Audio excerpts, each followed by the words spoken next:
Ya. Berdakwah ini teman-teman butuh ketenangan hati, kelapangan dada. Kita lagi butuh memperbaiki keadaan dia. Bukan bedain ya antara kita menyampaikan dakwah dengan kita menjelaskan sebuah hukum. Ada bedanya. Kalau misalnya ada orang mau melakukan perbuatan dosa dan dia sudah semangat untuk itu. Misalnya ada orang mau berzina nih. Dia udah pakai baju bagus, dia sudah pakai minyak wangi, dia sudah sudah naik mobil, sudah siap mau pergi berzina. Pada saat ini yang dia butuhin adalah dakwah. Bukan dia butuh penjelasan hukum. Kalau antum datang, jangan berzina masuk neraka. Ya. Itu Allah berfirman begini. Dia nggak bakal kena itu. Itu penjelasan masalah hukum. Dakwah itu adalah bagaimana menarik dia supaya tidak terjerumus. Ingat sabda Nabi SAW kepada seorang sahabat laki-laki yang datang mengatakan, ya Rasulullah, saya mau meninggalkan semua larangan agama, siap. Tapi izinkan saya satu, saya mau berzina. Di masjid nih, lagi banyak orang. Suaranya jelas, besar, sampai diriwayatkan. Sampai sekarang teman-teman dengar riwayat ini, itu didengar oleh semua sahabat di masjid. Dia nggak tahu, dia bilang, ya Rasulullah, saya siap tinggalkan apa saja, tapi izinkan saya satu, saya mau berzina. Apa kata Nabi SAW? Nggak boleh, Allah berfirman zina itu begini. Nggak. Kata Nabi SAW, kau mau nggak kalau ibumu dizinai? Tidak ya Rasulullah. Sekarang kalau seperti bahasa gini, ada orang masuk dalam rumah, ibumu didatangin, lalu dia berzina di rumah. Kau mau nggak? Tidak ya Rasulullah. Adikmu perempuan? Tidak ya Rasulullah. Istrimu? Tidak ya Rasulullah. Bagaimana kau ridho dengan orang lain? Nah ini dakwah beda. Kalau kita lagi hadir di kelas, ngajarin para mahasiswa, teman-teman yang siap nulis dalil, hukum, penjelasan hukum, supaya tahu hukumnya, itu lain. Allah berfirman, Rasulullah bersabda, beda. Kita harus bisa itu. Ya. Jangan sampai salah paham ini teman-teman sekalian.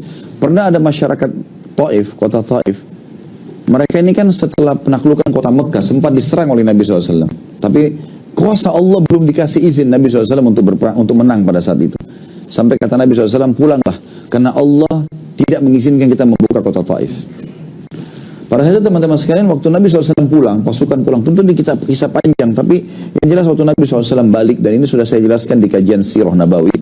Waktu Nabi SAW balik ke Madinah, rupanya utusan Taif datang. Mereka bilang, ini kalau kita nggak masuk Islam, percuma, kita nggak bisa keluar dari benteng, muslimin memata-matai kita, segala macam. Gitu. Baik, pergilah ke Muhammad. Datang utusan tokoh-tokohnya. Hai Muhammad, kami mau masuk Islam. Tapi, izinkan kami riba. Begitu. Kata Nabi SAW, Allah haramkan, nggak bisa. Gitu kan. Nggak bisa praktek itu. Kemudian, mereka pulang lagi musyawarah. Gimana nih? Baik. Riba kita terima deh, gak usah dilakukan. Minta izin zina. Hai Muhammad, kami mau masuk Islam. Kami siap tinggalkan riba, tapi izinkan kami berzina. Nabi SAW, Allah haramkan. Gak bisa. Kembali lagi musyawarah. Gitu kan. Hai Muhammad, kami siap beriman. Baiklah, kami gak zina, kami gak riba. Ada beberapa dosa disebutin gitu kan. Terakhir dia bilang, tapi kalau kami masuk Islam, ada patung kami di sana. Kami nggak mau hancurin, kalian saja yang hancurin. Kata Nabi SAW, baik, kalau itu nggak ada masalah. Saya akan utus orang ke sana. Diutuslah Amr bin As yang dulunya pemimpin Mekah, gitu kan. Juga mereka orang Taif tahu kalau orang ini penyembah berhala.